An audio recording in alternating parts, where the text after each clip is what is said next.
Hey, it's your guy Tyrrell back with the interviews. In today's video, we're going to briefly break down how Frank Lampard fixed his initial tactical mistake against Arsenal to help the Blues claim all 3 points at the Emirates. But before we do that, don't forget to give our video a thumbs up if you do enjoy it. The bell below does give you daily notifications regarding our organic, unfiltered soccer/football analysis. And don't forget to subscribe to our channel on our road to 2K subscribers. But now, when we do look at the board, we have Arsenal in more of a 4-2-3-1 with Mesut Ozil just in behind Lacazette and Nelson out to the right with Aubameyang on the left. And we also see Chelsea shift into that back three that was successful against Spurs but struggled against Southampton. And when we do assess it, the key talking point in that first half was the manner in which Arsenal approached the game, the manner in which they pressed, how they looked to defend without the ball, and where they were able to find a weakness in Chelsea's back three. When we do look at it, like I said, we had Arsenal initially starting to press from the front, and the manner in which they did that was we saw Lacazette stepping out into Zuma, and we also saw Nelson and Aubameyang push forward to press Rudiger and Tomori. Kovacic tried to drop off a bit deeper to get on the ball, and we ended up seeing Mesut Ozil shift out into that space. And what was interesting about this was that Tyrrell and Guendouzi kept their positioning in a deeper central role, and they could have stepped to Conte, and I'm sure if the ball was pushed out to Conte, we would see Guendouzi step into that space. Regardless, what was also key here was that there was no press on the wingbacks. The wingbacks were the free men here, and technically what Arsenal were trying to do was trying to tempt Chelsea to play the balls through them, and if they couldn't, they would have to shift it out to the wingbacks, because we ended up seeing Maitland-Niles, and we also saw Saka stick towards Willian and Mason Mount. And then we had the midfield of Chambers and David Luiz sticking towards Tammy Abraham. The other example that we could use of Arsenal's pressing from the front was when they try to build out of the back from goal kicks. And we would see Lacazette stay near Zuma and close to Tomori. Rudiger would kind of shift out wide. The wingbacks would look to drop off deeper as outlets. And what we saw from Nelson and Aubameyang was that they would stick tight to the wingbacks but stay ahead of the center backs to ensure that if they do look to push forward, perhaps they would cut in a bit narrow to block off any passing lanes. But for the most part, they didn't want any of the balls going out to the wingbacks from those deeper positions when the wingbacks dropped off. And then we saw Conte being pressed by Guendouzi, and we also saw Ozil stepping towards Kovacic. That was another example as to how Arsenal were going about their business when they were pressing from the front. There was also one scenario where we didn't see Guendouzi step up and he dropped off a bit deeper. And because the ball was being shifted over to the path of Tomori with Lacazette stepping in towards him, then we saw Aubameyang push across the field to step towards Conte to ensure that he couldn't get on the ball. But that was Arsenal's pressing in a nutshell when they were looking to step high to try and force Chelsea into mistakes around their box. When they didn't do that, they dropped off into 2 narrow banks of 4, and they were very compact, and that was key here. There was no space in between the midfield bank and the defensive bank, and Chelsea struggled to get on the ball to try and dictate play. They never really tested Leno in that opening half, and when you do look at it, when they dropped off into those 2 banks of 4, then we saw Conte against Guendouzi, we saw Kovacic technically against Tyrrell, but because Arsenal's front 2 in Ozil and Lacazette were dropping off a bit deeper,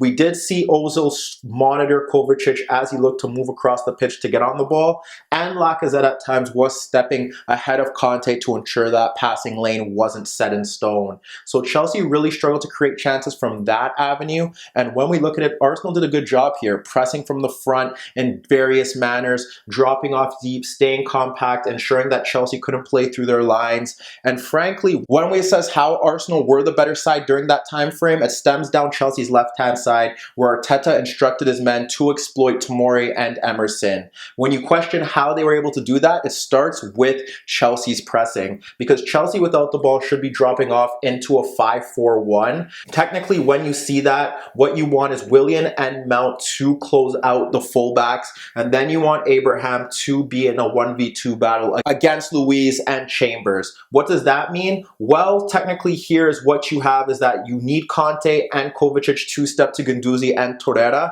and then Mesut Ozil ends up being the free man, and he was the free man here. And what what you need from your side is now when you have that 3v2, technically the wingback should be occupied by Nelson and Aubameyang, and then you have a 3v2 battle up front. You need either Tomori or Rudiger to stick tight with Ozil, follow him across the pitch, ensure that he doesn't have time on the ball, but that was the biggest issue here, and Ozil was able to run the game. There were times even when Chelsea's pressing technically didn't really work out based off the fact that Willian or Mason Mount were pressing the opposite center back that Abraham wasn't stepping to, and that created space out in the wider areas because they weren't blocking off the passing lanes. But the key man in that opening frame when Arsenal were dominant was Mesut Ozil, because he was a spare man and Chelsea didn't know how to pick him up, because in the earlier stages we saw it quickly. Ozil shifting out to the right-hand side, backheeling the ball around Emerson for Nelson to break at Tomori, and then he was fouled. Minutes after that, you have Leno punting the ball out to Emerson, and he nods it into the path of Ozil, and Ozil instantly wraps that ball around Emerson for Nelson to run at Tomori once again, and he was able to earn a corner kick. So Nelson was getting down that right-hand side, causing Tomori problems based off the fact that Ozil's movement was pulling out Emerson. And shortly after that, we can break down a few scenarios where Ozil played a key role in Arsenal pushing forward. When we look to the first example, we see an example of Chelsea's pressing where you see Mason Mount joins the press and he ends up stepping to Luiz.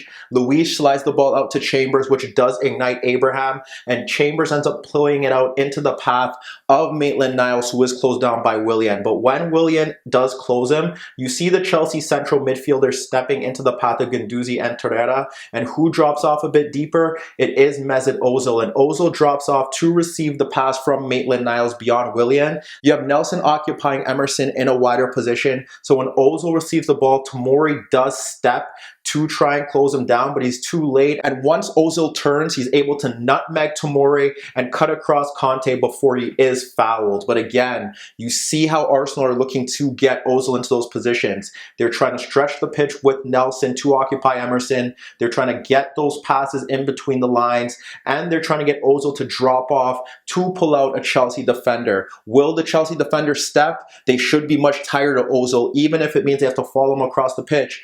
Or if they don't do that, have Emerson step forward, have Tomori shift across, but they had to do something about Ozil, and that system wasn't allowing them to close him down. Shortly after that, we witnessed an example that perhaps suggests that even tracking Ozil a bit deeper wouldn't really help out Chelsea with this system. What we end up seeing here is Saka being pressed by Azpilicueta stepping forward. What should also be identified here is the fact that Kovacic moved out to the right-hand side to track Tyrrell. We had Conte stepping to Guendouzi at the edge of the box, and what we see Saka do is he drops the ball off to Leno, who then switches the ball out into the path of Chambers, who is closed down.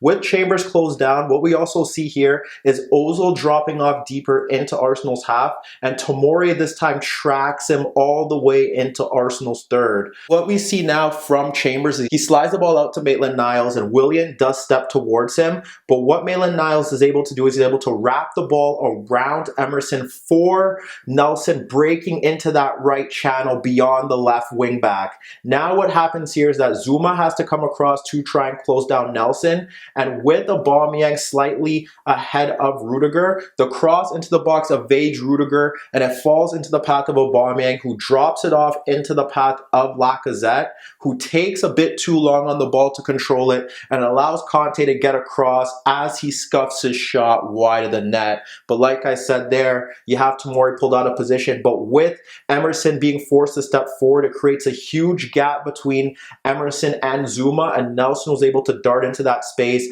and luckily for Chelsea, Lacazette took his time on the ball. And what you can see here is that if you have one of those center backs stepping into the path of Ozil, that does create space for a pacey Arsenal front three to exploit on the counter attack. Shortly after that, Arteta was forced into a substitution, bringing on Mustafi for the injured Chambers. numbers, but Arsenal were still able to get into good positions that forced Chelsea's backline into some issues when Ozil got into good positions. What we end up seeing here is that Mustafi's on the ball and Mount does step towards him. He has his passing lane into Tyrrell blocked off by Kovacic.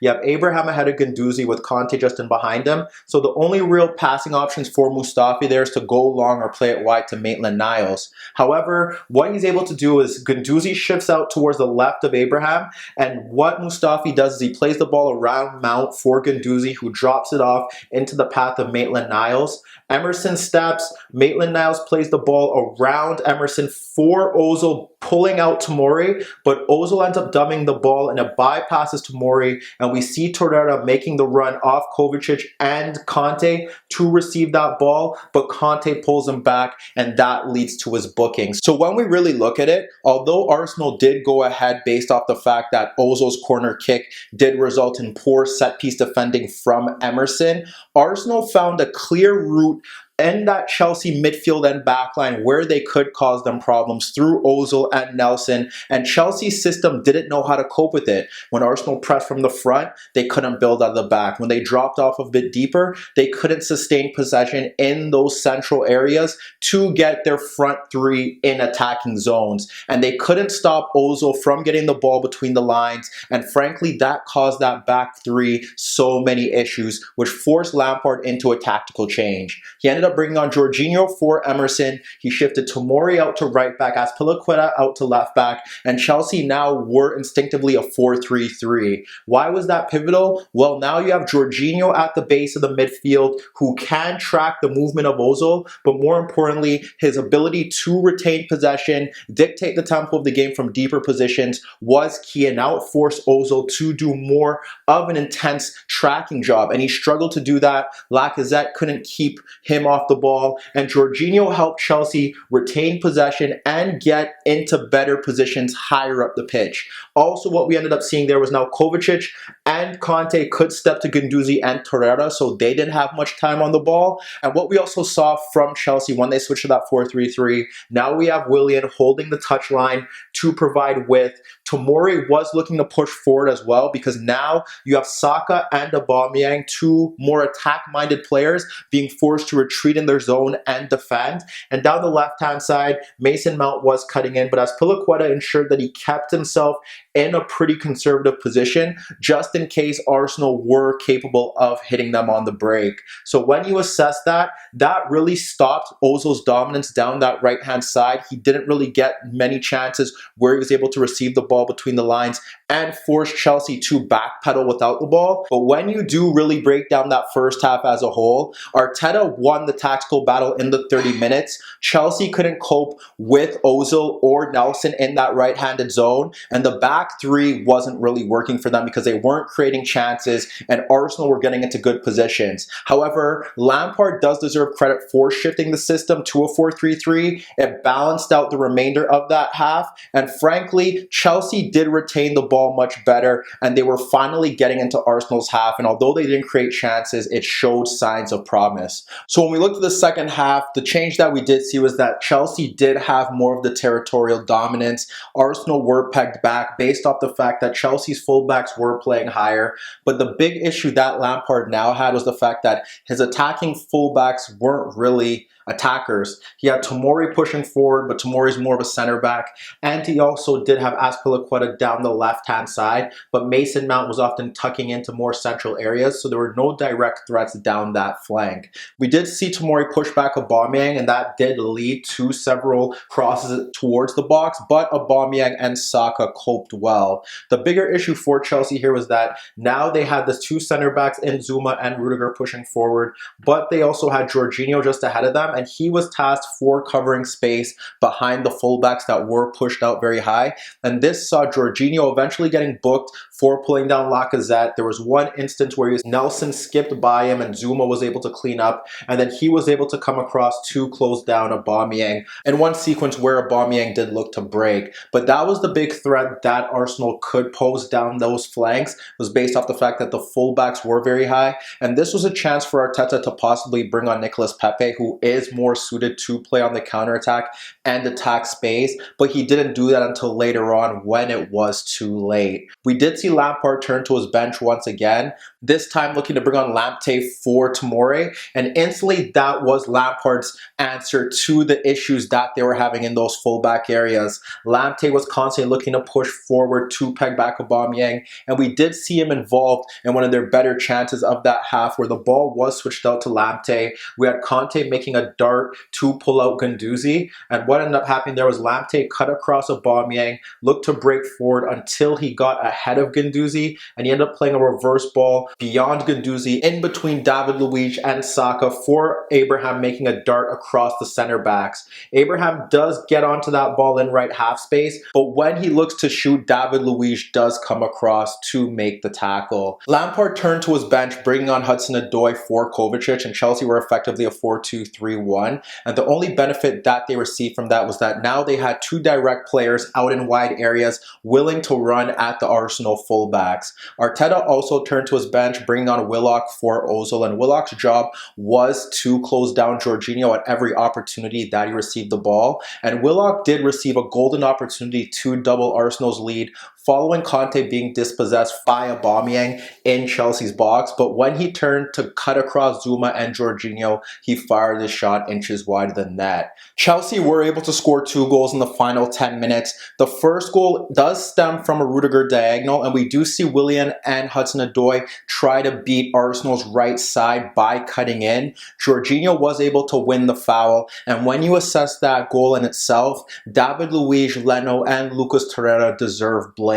Leno and Luiz missing the cross, Torreira being pushed off the ball by Jorginho to allow him to tap in the free kick from point blank range. Nicolas Pepe did come on for Nelson, but shortly after that, Chelsea once again were able to score to win the game from a counterattack where Arsenal pushed too many men forward, and then with Mustafi backing off Abraham, we did see Abraham, Willian, and Mason Mount break on the counterattack, and Abraham was able to claim all 3 points for the Blues. When you break down the game as a whole here, Arteta does deserve credit for Arsenal's positive start. They possibly should have gotten to better goal-scoring positions and frankly should have went up 2-0. They pressed high and stopped Chelsea from building from the front. They dropped off deep and were compact in midfield zone so Chelsea couldn't push forward and get the ball in between the lines. And Mesut Ozil was the key man during those opening 30 minutes. But where Arteta does deserve credit, he also deserves blame because Lampard reacted, moved to a 4-3-3. Chelsea retained the ball much better with Jorginho's inclusion. They eventually pushed the fullbacks forward, and all of his substitutions were positive. He moved an attacking right back forward. He brought on Hudson-Osdoi. That was all key along with Jorginho's introduction. And although Chelsea's goals didn't stem from the generic template of the game, when you do break it down, they stopped Arsenal from playing great football, controlled the game, and when the chances did arise, they took them. But let me know what you guys think. Are Chelsea now favorites to finish in the top 4? Do you think they need to dip in the January transfer window to get it done? And what do you think about Mikel Arteta? Has he shown signs that he can be a great Arsenal manager? And what changes do you think he has to make to ensure that Arsenal could possibly fight for one of those top 4 spots? Meet me in the comments below. Don't forget I upload videos every day, and don't forget to subscribe to my channel. Once again, if you like this video, make sure to give it a thumbs up on our road to 2K subscribers. And that was your daily dose of the interviews.